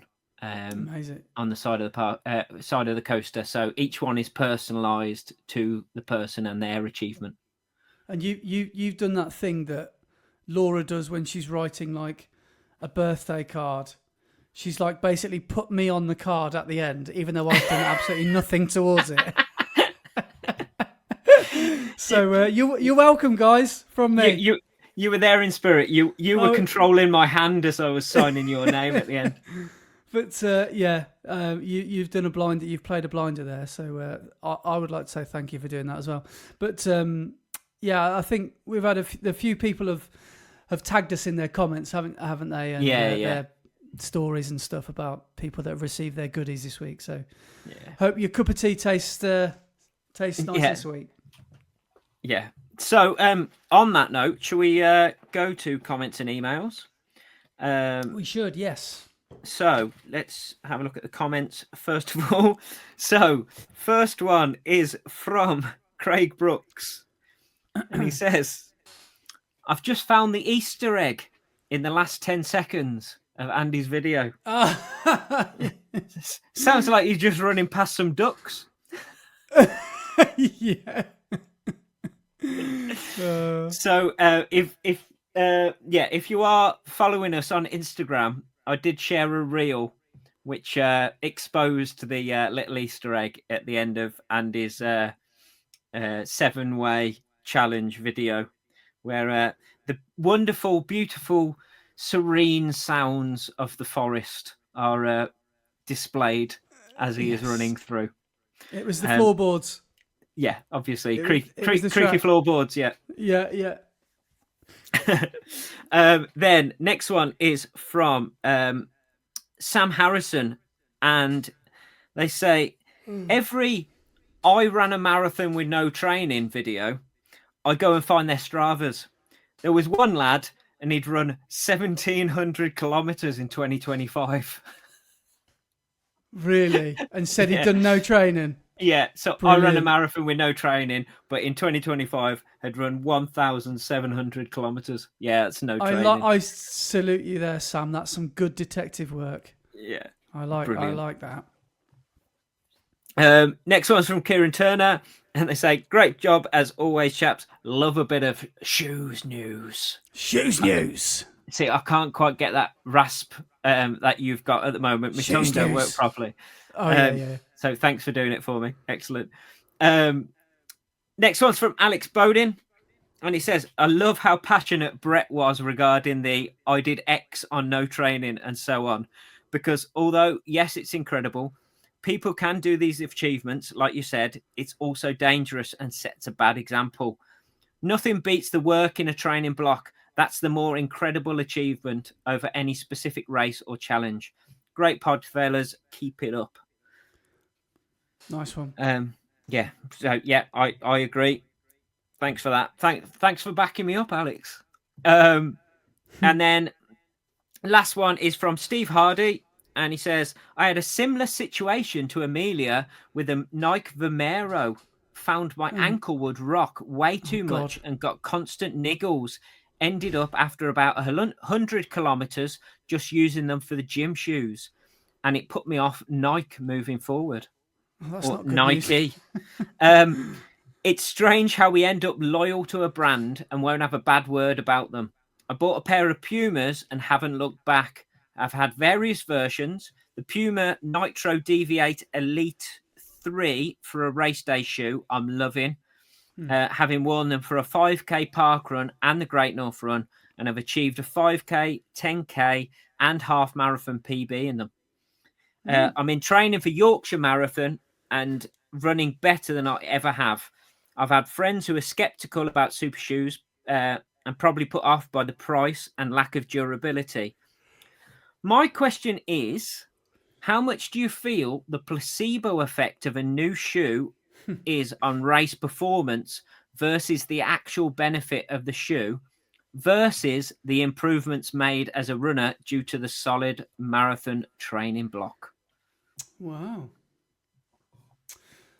Well, I guess that's where you need to delve into stats, really. I guess you need to look at things like heart rate data, for example, if you've got super shoes on. Yeah. You could wear them a few times and do your own little, lab tests, running at the same pace or running at the same heart rate, and then comparing tests and pace, heart rate and pace. Yeah, I don't know. I think placebo is a big percentage of the price you pay on any shoe, because sometimes the hype and expectation of a shoe does give you that extra percent that you might need on race day. But on the same, that being said as well, I have bought a few shoes before and been a little bit maybe underwhelmed. I don't know.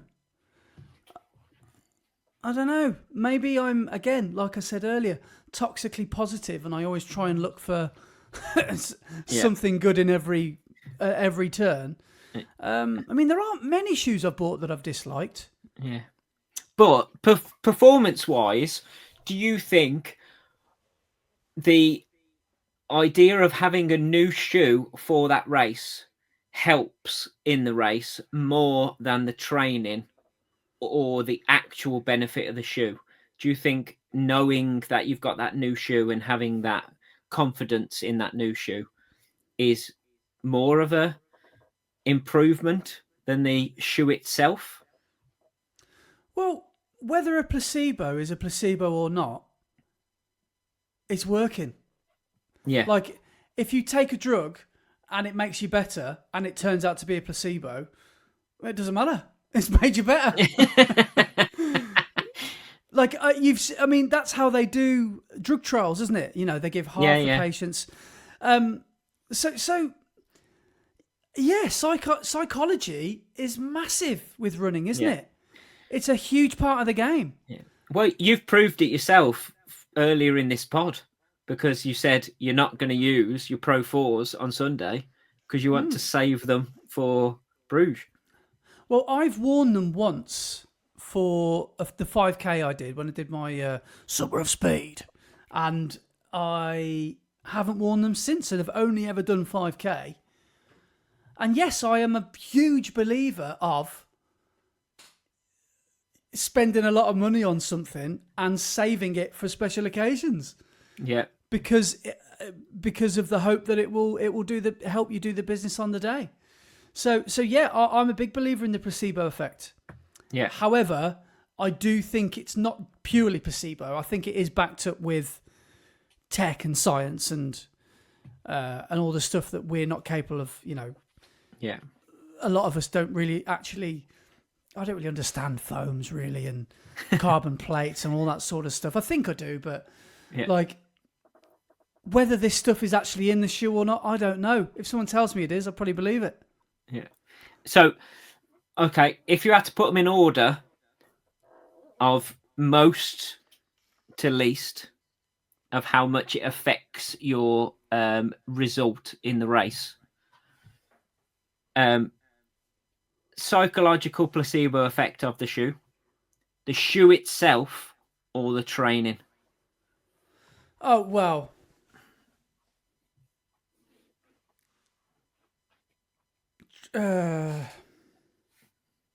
Training's number one, isn't it? It's got to be. Yeah. Out of those three things. Yeah. You've still got to run the race, haven't you? Yeah. No matter what you're wearing. You can't just do no training and then go and buy a pair of £300 shoes and expect to get a sub 3 hour marathon. Like, it doesn't quite work like that. But the placebo effect comes into play once you're in tip-top condition, I think. If you're in a really good purple patch and you're running better than ever, you wear some shoes that you honestly believe will make you run faster, they're going to make you run faster, aren't they? I don't know. Yeah. Probably. I've listened to quite a few pods where they've talked about super shoes and testing them in testing for people their economy in different super shoes. Yeah. And sometimes the shoes that people feel best in aren't the most economic for their running. So really they'd run better if they wore a different shoe, but because it feels best to them, that's the shoe that they'd run fastest in. So they're running slower, but feeling better. Is that what you're saying? Yeah. Okay. So economy-wise, for their running, one of the super shoes was the best for them, but it didn't feel the best for them in their own head when they were running in it. They didn't feel as comfortable in that as a lesser shoe. So like the people who were doing the testing said, well, yes, that's a better shoe economy wise for you, and you possibly would run faster in it, but having that edge of feeling better in a shoe and not being that much difference in performance, the feeling better shoe would be the better one to go with, because you're going to feel confident running in it rather than feeling there's something wrong. I'm having a little bit of that for Sunday, because I know for a fact that my Takumi Sen 11s are probably pound for pound a better shoe. Actually, I'll be careful what I say at the half marathon distance for me than the Alphas that I've got, because of the age of them. And especially now I know it, well, I don't know for a fact, but if it's really wet, the Takumis are lighter, so they'll probably carry less water and it'll make my life easier. However, the last few times I've worn the Takumis, my races or runs haven't gone so well. So psychologically, I'm doubting the Takumis now for the half marathon distance. And I know that last week I ran well in my Alphas, and every time I put my Alphas on, they feel good. So that's why I'm leaning towards that. However, if I wore my Takumis, I probably would run better. But I don't want to go into a race feeling like I've got an element of doubt. So I'm just going to go with the shoe that makes me feel better, even if I'm slightly slower. Yeah. So for me, it's all about the feeling and how you feel. Yeah, definitely. Yeah. Look, feel good, run good. Yeah, definitely. So training, placebo, shoe. That's probably what I would probably say. Cool. Nice. that is the end of our comments. I think. Am I right in thinking we've got a few emails as well? Yeah, we've got a few to dive into, actually. Yeah. So Conrad's written in, and he's written, first of all, he says, well, it took me several re-listens, but I finally heard it. Better out than in. Better an empty house than bad tenants. So nice one, Conrad. And he also says, hi guys, have you ever entered a race by mistake? I've just been chatting with my running pals, Chris and Laura, about a trail race in November that we fancy. It's a 20 miler in Otley. Straight away, alarm bells are ringing. I remember Otley from the Leeds Marathon. Bloody hell, that was steep up there. I decided to go ahead and book it. It fits in my winter training and I love running with my friends. However, I've also been telling them about a half marathon next weekend that popped up in my Facebook feed. The Langdale Half Marathon. Now I'm laughing because I know where Langdale is, or the Langdale Pikes. Billed as one of the hilliest halves in the country with nearly 600 metres of elevation. So that would be about 2,000 feet, I think. 3,000 feet. Apparently, the gradient on one of the hills is 1 to 3, 33%. I couldn't even ride a bike up that. And as you can imagine, we're less keen to enter that race. Anyway, I think you know where this is going. I went to enter the November race and put all my details confirmed and paid. Afterwards, I had a nagging feeling that something wasn't right. I looked at my emails and sure enough, I'd mistakenly clicked on and entered the Langdale Half. So on Saturday, September the 13th, that's tomorrow, I'll be driving 2 hours to Langdale, which I assume is in the Lake District, basically to do a mountain climb. I've definitely got marathon brain going on at the moment, 6 weeks out until York, and I'm exhausted. Hope is well with you too. So, have you ever entered a race by mistake? I don't think I have. I'm the sort of person who will check everything about 10 times before I actually click OK, go. Oh, Conrad, what are you doing? That's crazy. How have you accidentally entered your name, your address, your email, and press yes, I agree to the terms and conditions by accident? How have you done that? Yeah. Oh, that's hilarious. And as well, it's one of the hardest halves. Would love to have a follow-up email to find out how you got on, because yes, I know. I've heard in the Lake District there are a couple of mountains called the Langdale Pikes, and they're particularly beautiful to look at because they're so eye-catchingly awesome.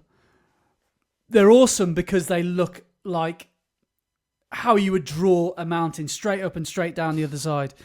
So yes, all the very best with that, Conrad. That sounds absolutely brutal. Yeah, have a good race, but yeah, I don't envy you at all. The next one we've had it's got a nice catchy title. It's called What a Dickhead. And this is from Richard, who's emailed in a couple of times. This is Richard Erdley, and he says, hi chaps, it's been a while, and I couldn't resist dropping you an email after the last ep. Everything you said in relation to marathons being oversubscribed was spot on. As per my subject, I particularly like the description of said celebrity with nothing better to do than risk his physical health, referred to as a dickhead. With the fad of celebrities filming themselves running various races, will it ever die off? Don't get me wrong, average runners like me shouldn't get special treatment or any priority, particularly majors, more specifically London. It is, however, becoming increasingly frustrating that the likelihood of doing such races are getting less and less likely. And as you said, Brett, the ballot for London is wild compared to what it used to be. I won't be the only listener that has tried year on year for the best part of a decade and been disappointed every time. It does seem that as all races become more popular, luck of the draw ballots are the route everyone is taking. I've got no doubt that this will only make it more and more difficult to get into events, and not just majors. I suppose it will give some self-motivation to keep hitting good for age times. You pointed out that some running companies / sponsors are even endorsing some of these celebrities. Not much anyone can do about that, but I have my reservations about purchasing anything from them. Brief update from me. You'll read this at some point before or after I'm in Copenhagen. Yes, for the half on the 14th of September, which is this Sunday coming. Did a fair bit of track work early summer, but I've had a really frustrating training block since mid-July with a niggle that meant some time off and a stomach bug that wiped me out for almost a week. Safe to say that my initial target of a new PB pushing 120 is likely out of the question, but I'm trying to mentally prepare myself to not worry about time and just enjoy the race. After Copenhagen, it's the Great South Run for me next month, followed by Brighton 10K in November, and hoping that I can work towards something decent for them. Andy, outstanding effort with your ultra, and was really enjoying hearing about all the unexpected obstacles that you faced, particularly the escape from the field of travellers. And I hope that the Great North Run went well and you enjoyed it. P.S. In my opinion, the Alpha Fly 3 is light years better than the Alpha Flyer 1. Ooh. Like many others, I skipped the 2.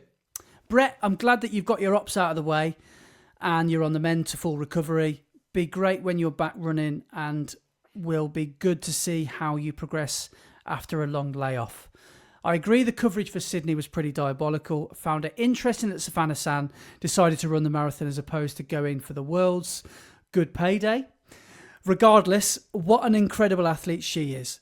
A question. Brett always introduces the pod. Will there ever be a mix-up and will Andy ever take the lead? Wishing you both all the best. And as I've said from the very beginning, this is by far the best running podcast around. And I think that you might be in line for some comedy awards as well. Take care, Rich. Nice one, Rich. Yeah, cheers, Rich. Very kind of you. So, do you want to take the lead one week? Hello and welcome. You don't have to say the same as what I say. Welcome say to what you like. The Red Line. I am your host, Brett, and with me, as always, is my co-host, Andy. How are you doing this week, mate? Do you know the start bit? Have you learnt that? Because I didn't. You know the as runners. I remember that bit. Oh, do you? No. I cannot remember that. From everything from ultra marathons to. You don't remember it, do you? We're running the red line. No, it's the point. So, what do you think then about Rich doing Copenhagen this week? That's pretty gutting that he's.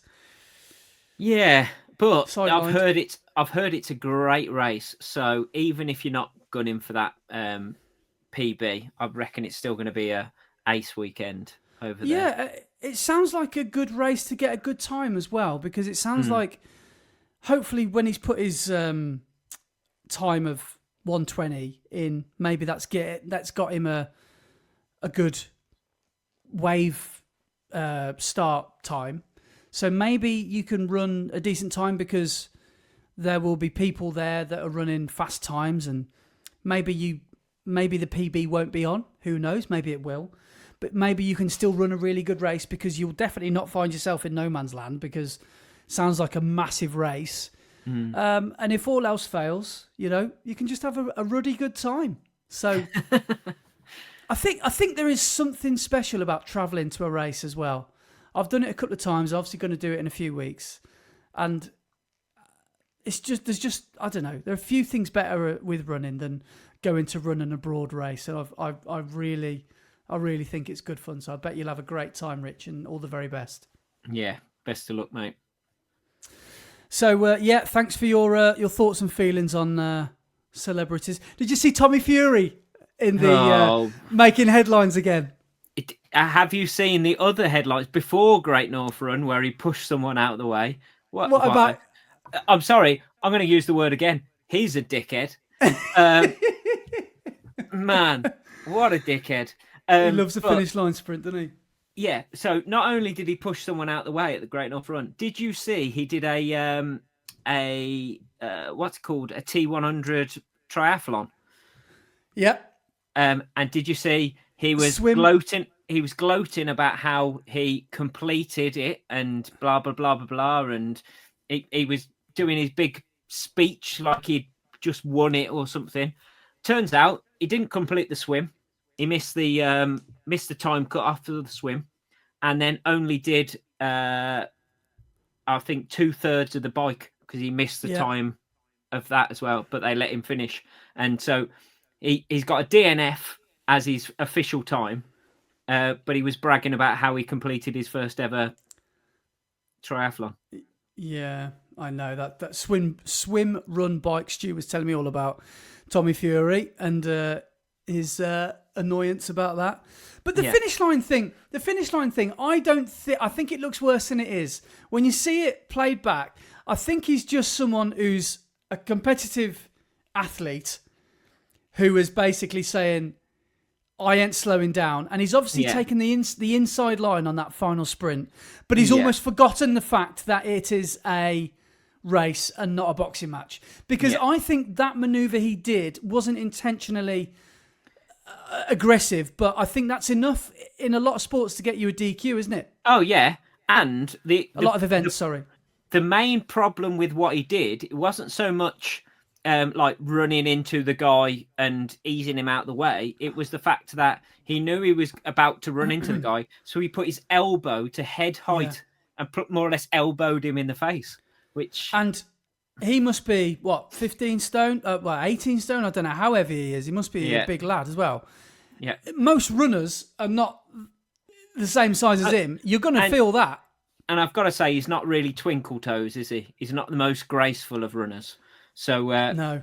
When he tries to do one of his sprint finishes, if you are in the way, he's going to bulldoze you down.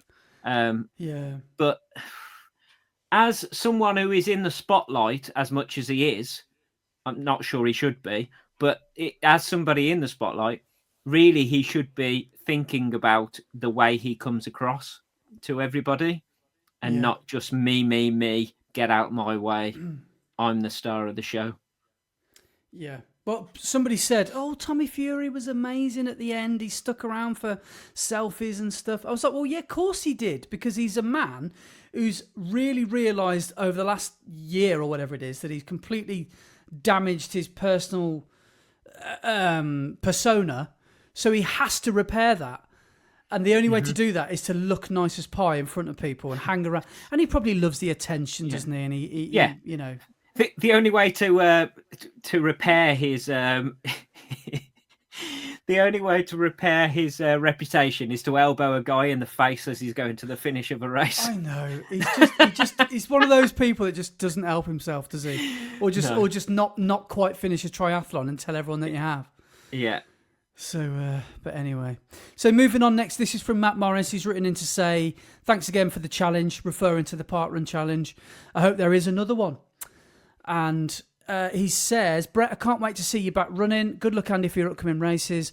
My local yearly half marathon is coming up on September the 28th, the Potteries Half, trying to break 1:30. That's on the cards, isn't it? Because Matt was running like 17 something, wasn't he? Yeah, he broke 18 minutes in the Parkrun challenge, Yeah. And he says, funny enough, today I was watching a video when Brett broke 1:30 and got 1:22 at Birmingham in 2022. Yeah. So, all the best, Matt, with that at the end of the month.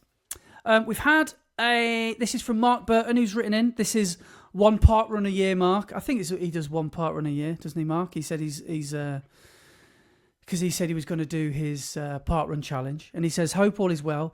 I unfortunately struggled to keep up with the podcast with the kids this summer holidays, prohibiting long runs, which is also leaving me feeling unprepared for upcoming races. I will be catching up. Even heard that you've had friend of the podcast, Mac, on. So that the news has travelled to Nottingham that Mac's been on the podcast. He says, just a quick one. Thanks so much for the Parkrun in the Red Line PB coaster. This is better than any medal I've had. You guys are awesome. Mark, what absolute feedback that is. Better than any medal. That's all right, isn't it? So fair play. Amazing. Thanks for that, Mark. Moving on now to our representatives down under. This is from Heidi Bush. She starts by saying, "G'day, Brett and Andy. After listening to your chat about Sydney, I thought I'd send you a quick review from someone who ran it. Not me, unfortunately. I spoke to someone who ran it and who has run it twice before and has run many marathons and ultras. He said he had a hard day at the office at Sydney this year, but still clocked a 3:03. He said it was his best running experience, bar none, and not just that, his best ever race experience. But his, have I read that right? He said it was his best running experience and not just his best race experience, but his best overall running experience he's ever had. He said that the atmosphere was amazing, the crowd support was fantastic, and you have to do it, he said. I also quizzed him on how bad the hills were, and he said not too bad at all. Undulating, and a couple with some sting in them, but nothing horrendous, and it was quite scenic all the way around. I then heard someone else who ran it say as well that the atmosphere was incredible. Oh, wow. I was training to run it last year before a major injury took me out. I'm still building up to marathon distance, so I didn't enter this year and instead flew over from Tasmania to spectate.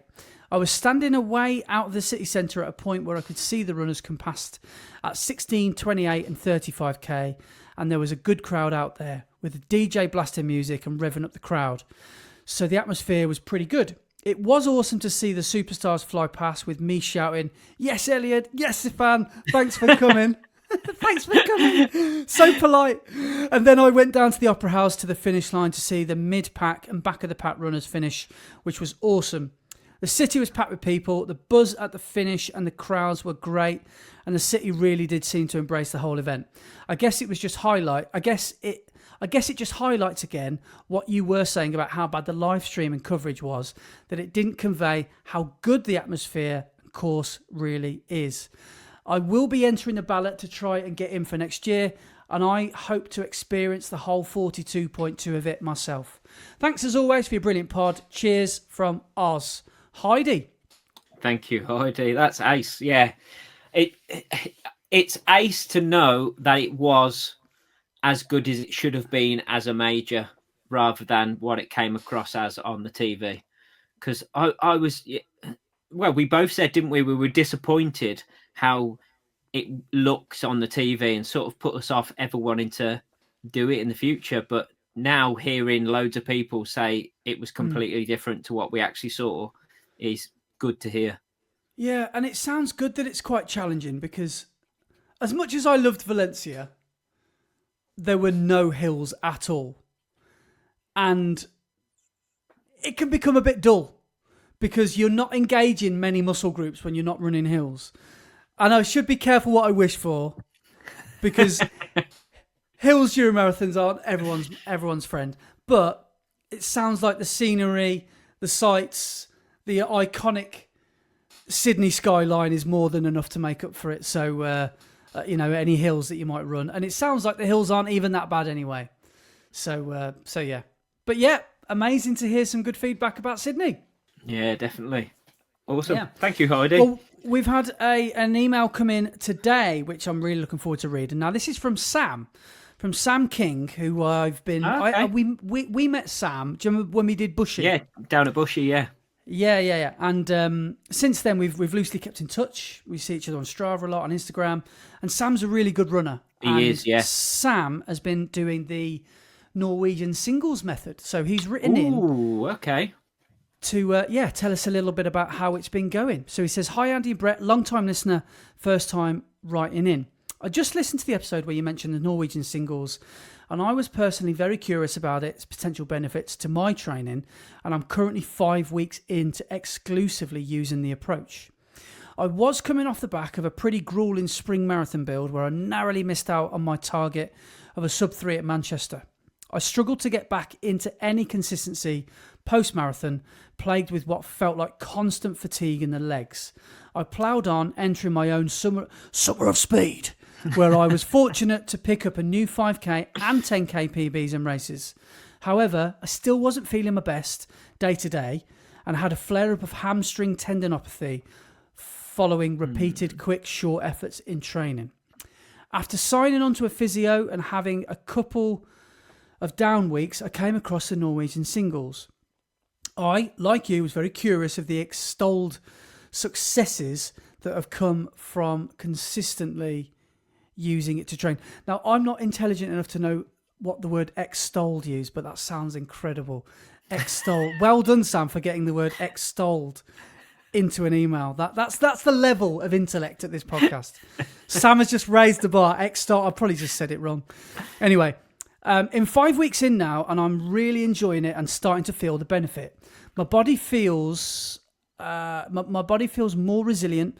I feel fitter, and the reps are getting easier. Yes, it's a little monotonous, and I do miss the off-the-cuff random workouts I used to throw into training, but I also really appreciate the consistency and structure that it provides. Aerobically, I've never felt stronger. I've been able to consistently add volume every week for the past 8 to from 50k up to 90k plus without the need for a down week. Quality sessions still feel suitably hard, but recovery between workouts is much quicker. I attempted a time trial last week at Parkrun and went in feeling confident. Unfortunately, it turned out to be quite a windy day on the south coast, and I fell short of a Parkrun PB by 16 seconds set back in March. But I'd like to think on a calmer day, I could have got close, if not beaten it. I have another time trial planned for the weekend after next, so I'm hoping for some more favourable conditions. Primarily, I'm in training for a half marathon PB attempt at the end of September. The sub-threshold work lends itself perfectly to half marathon training, as it's right around that half marathon pace. A 5k PB in the lead-up would be a good confidence booster, but the true test will be how much I can shave off my current half marathon PB of 1:25:57. Post half marathon, I'll reassess whether to continue fully with the Norwegian singles, but at the moment, I see no reason to switch back to my previous, somewhat unstructured approach to training. If I were training for a marathon, I would probably swap out one of the quality sessions for a tempo workout with longer, slower reps closer to marathon pace. Keep up the great pod, and good luck, Andy, if you choose to go down the sub-threshold route for your Valencia block. Happy to answer any questions that you might have. Yes, I've got a question, Sam. What does extolled mean? Well, that's really interesting to hear, isn't it? Sam's obviously got really good discipline. I've got to say though, 5 weeks of doing the training, and he's within 16 seconds of his 5k PB, and he's saying, "Oh, I didn't quite get close." 16 seconds is close to your PB. Yeah. After 5 weeks of doing this training block, that's ace. That's 3 seconds a K, isn't it? That's nothing. So I'm aware as well that this method is known as not an overnight fix as well. Yeah. So it's a slow burn. So you've got to stay patient with it.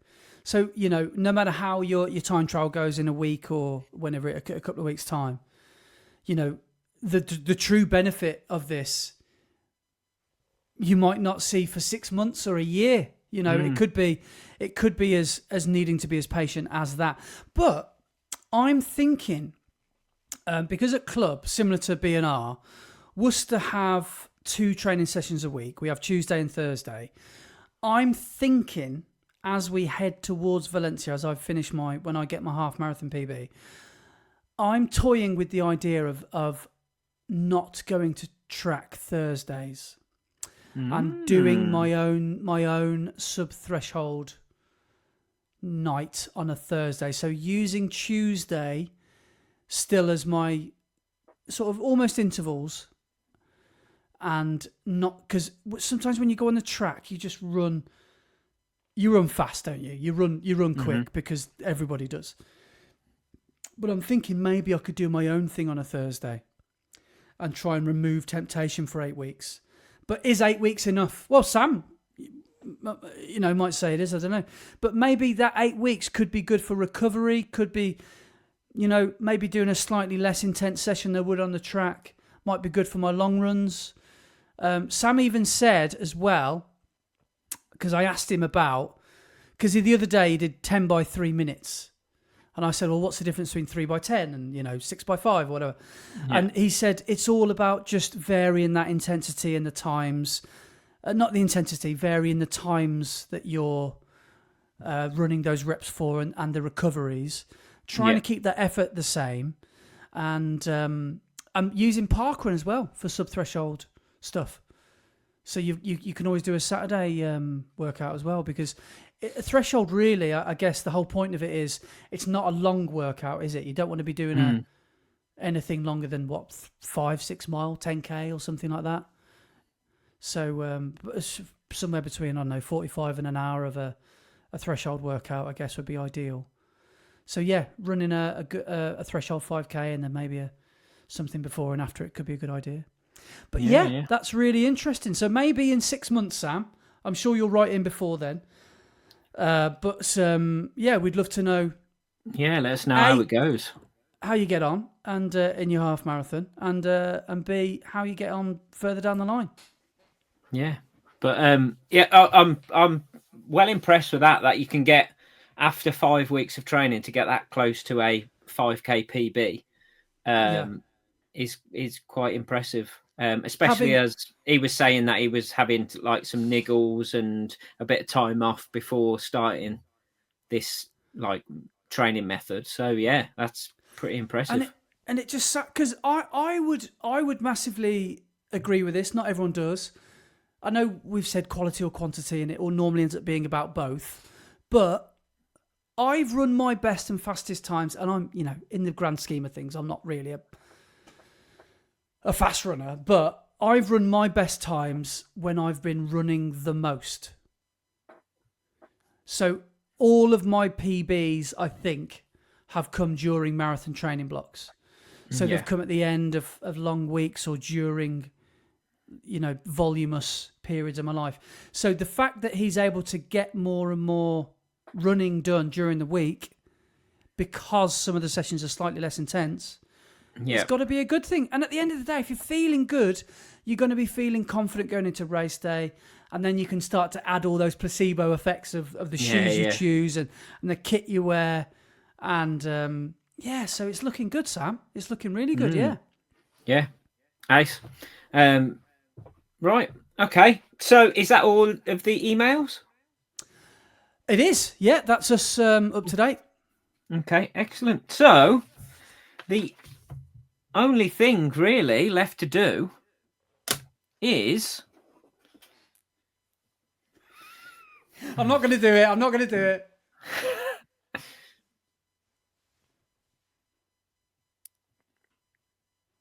The Strava segment.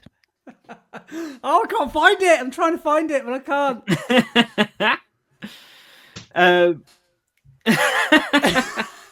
Found the wrong one. Right, so Strava segment. Let me pull that up. Where are we? There we are. So, last week's leaderboard. In first place for distance, we have Ryan Gowan with 95.5 miles. That's a good chunk of mileage there, Ryan. Well done. It's huge. In second place is Kieran Deegan, one of your Worcester brethren. The Worcester Kipchoge, yeah. Well done, Kieran. Nice one. With 85.3 miles. And third is Jonathan Hutchinson. Hutchison. No N in there. Hutchison. With 80.9 miles. So awesome work from you three. Our climbing top three. In first place is Tom Richmond, a fellow B&R runner with 8,717 foot of climbing. Now, I think Tom has been training for an ultra.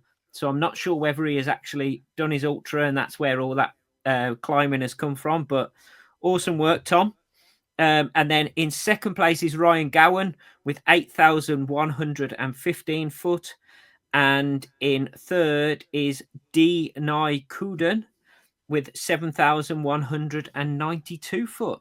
So awesome work there. And then our top three ladies for distance. In first place is Chloe Hamard with 63.4 miles. Second is Victoria Lee with 55.6 miles. And third is Leanne Byard with 48.4 miles. And our climbing top three. In first place is Jackie Wilson with 4,226 foot. Second is Ash Spedding with 3,570 foot. And third is a new name, Sophie Westmacott, with 1,972 foot. So awesome work from everybody in there. If you would like to be in with the chance of being in our top 3 on our Strava segment, then go and join our Strava group or club. Are they called clubs on Strava? I think they are, aren't they? Our Strava club. Running the red line on Strava. Go and join us, and you never know, you may be in our top 3 1 week coming up. Yeah, awesome. Well, thanks very much, everyone, and always good to see everyone smashing it. Yes. It's marathon season. It's so exciting now, isn't it? Now summer's over. Us runners have never been so happy to see the back of summer, have we? Because now all the races are going to start to come thick and fast. Yeah. And, well, I know down under, they're going into summer, aren't they? So, soz guys. Yeah. But us lot, we're like, right, now we can, like, not only start to, like, watch our races, but we can all start to do our races because a lot are coming up thick and fast. So, exciting times. Yeah, definitely. I'm looking forward to getting back into it so I can try and build up a bit of fitness so you don't beat me at the first cross country. Is that a genuine worry? Am I a rival? That's why you didn't tell me who your rivals are. I'm one of them. You're now my rival for that first cross country. Public enemy number 1. I can't wait for that. That's the real race you want to watch. It is, isn't it? I'm going to have. What am I going to have? A month and a half to get back into running to try and get to a point where I can beat you in a cross country race. I'll be tapered as well. I know. On paper, I'll be the fittest I'll be. Oh, yeah, because it's mid-November, isn't it? Am I right in thinking that? Yeah. It is mid-November, isn't it? Where are we? 15th of November, yeah. So I'll have a month and a half from no running for 5.5 months. That'll be the real battle. I'm not wearing. I'm no chance of wearing my trail shoes now. I'm wearing my spikes. I know. Yeah, that's exactly what I'm thinking. I know. No chance. Right. Good. Yeah. Right then. Thank you so much to everybody for listening or watching. I'm gonna plug it again. We don't say it enough. Go and subscribe to our YouTube channel and give us a follow on the podcast streaming service of your choice. Why not give us a 5-star review? Even if you think we're terrible, make sure you give us 5 stars. And whilst we're on the idea of cheeky requests, if you speak to any brands like whoever you get your gels from or whoever it is, just say the Running the Red Line podcast sent us. But then again, no, it's got to be ones that we've actually sent you to. So if it's Voom or Adidas, and just name drop us. Definitely, yeah. Or anybody we like, or Tetley Tea, or whoever. What are you drinking, by the way? Yorkshire tea, or? Oh no, I'd be a coffee. I hardly ever drink tea. I don't want tea bags. I don't want tea bags. Coffee beans, yes, please. Yeah, Nespresso. If anybody speaks to Nespresso. Oh no, I don't want Nespresso. Nespresso's rubbish. I don't know. The Nespresso machine we've got is it's like fair enough. It's like an entry level thing into coffee making, but it's good. It's good enough. That's yeah. Nespresso is the coffee machine for posers who want to pretend they like coffee but don't really know about coffee. That's why I drink it. Yeah.